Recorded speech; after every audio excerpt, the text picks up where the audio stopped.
Hello, everybody. My name is Florian Hillenbrand, and I'm responsible for UniCredit's securitization research. In the next 10 to 15 minutes, I'm going to talk to you about some very interesting topics in today's securitization market, which is the combination of auto ABS and green financing. As so many of us in private and as well as professional life, also the ABS market went through extremely tough times.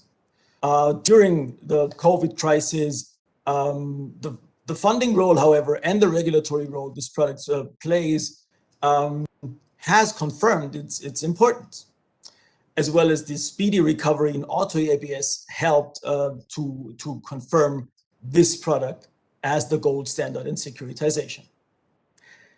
Green transactions, however, do not play yet this role in auto securitization. It exists in MBS so far, but it is still a niche market within securitization.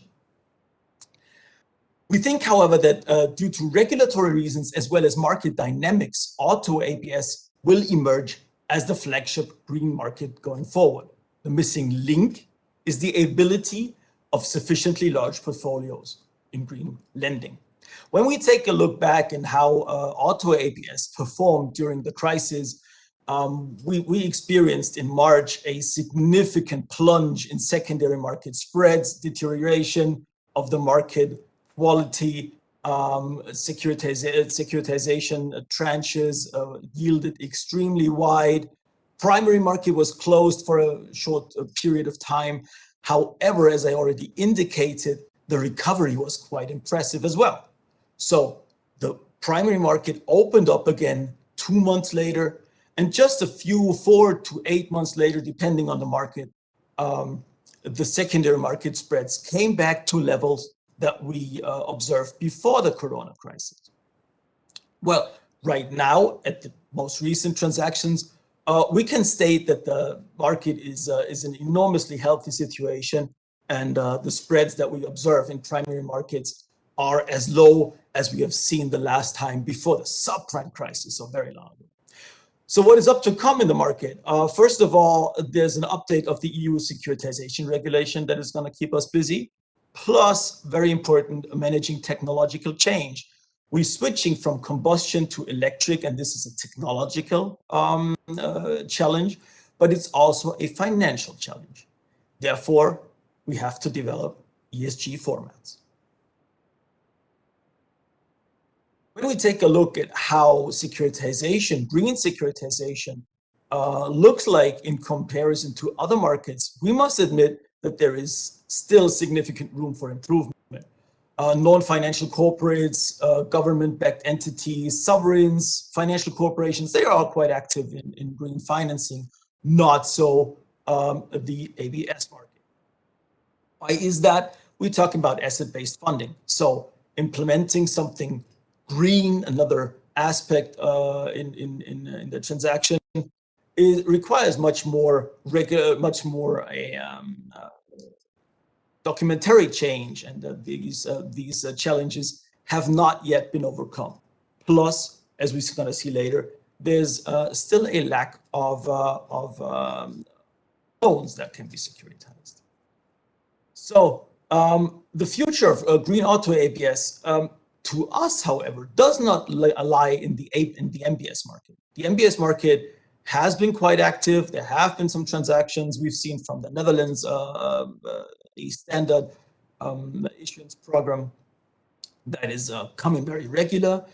But our bold thesis is that it's going to be the auto market that is going to make a difference in green ABS financing. Why is that? When we take a look at the EU taxonomy regulation, it turns out that the regulation on what is a green auto financing is much less complex as compared to the MBS market. In addition, we have a substantial public and political interest to support this market. And in the auto market, the loan development is quite dynamic, and the loans are much more short-lived. So the turnover in loan production is a lot quicker. when we take a look at the MBS market, which to some it might be the more natural market to develop green financing, as I indicated, the complexity of what is determined as a green finance or a green product is much more complex. What is a green mortgage loan? The landscape that currently exists in energy performance certificates in Europe is still heterogeneous, and even more dramatic, I would say, the aspects that brought some simplicity to defining green mortgage loans did not find a reflection in the EU taxonomy regulation. So this is going to be a bit of a stumbling block for the development of MBS, green MBS, I should say. When we take a look at how green auto ABS are developing, we have to dig a bit deeper into the loan portfolios that are securitized. And lucky enough, Volkswagen leasing transactions provide us with a nice overview of how this is developing. So whereas we had back in 2018, 19, 20, the share of green leasing receivables in that transactions were below 2%, this is now rising. So the question is effectively, when will a ABS originator in the auto loan segment be able to finally come up with a portfolio that is fully green, and therefore the ABS that is standing at the end of the value chain is then also a green auto ABS. To us, the essence is we have suitable collateral, we have easy to prove regulatory requirements on the green financing, but we still lack the critical mass.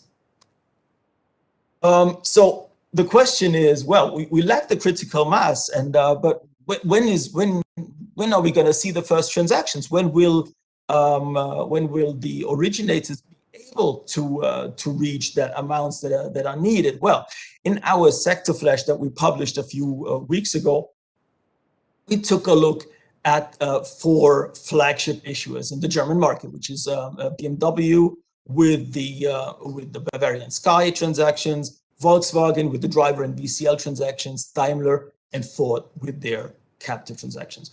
So what we did was we took a look at a great set of figures that is provided by LMC Automotive, and they don't provide just sales figures from the past, but they also do some projections going forward. So we can play around with the figures, and what we did was we compared these sales figures in the past to issuance potential. And although there are many steps in between the sales and the final funding through ABS, it nevertheless gives us a rough estimate of when the critical mass is going to be reached. So the outcome of this analysis was that Volkswagen is standing in the pole position and should be ready to come up with green ABS in around 1Q22, followed by Daimler in 2Q22, BMW in 4Q, and Ford is lagging a bit behind. The sales figures as well as the product range in electric and alternative drive vehicles is a bit lower. So we calculate 2Q24 to be a reasonable estimate. We provide the charts for you to have in which visualize when these points of times are going to be reached. And this brings me to the end of this presentation. Thank you very much for your attention. Have a look at that sector report, because we elaborate much more than we could do in this format on how we did this analysis. And stay tuned for more information and more news on Green Auto ABS. Thank you very much.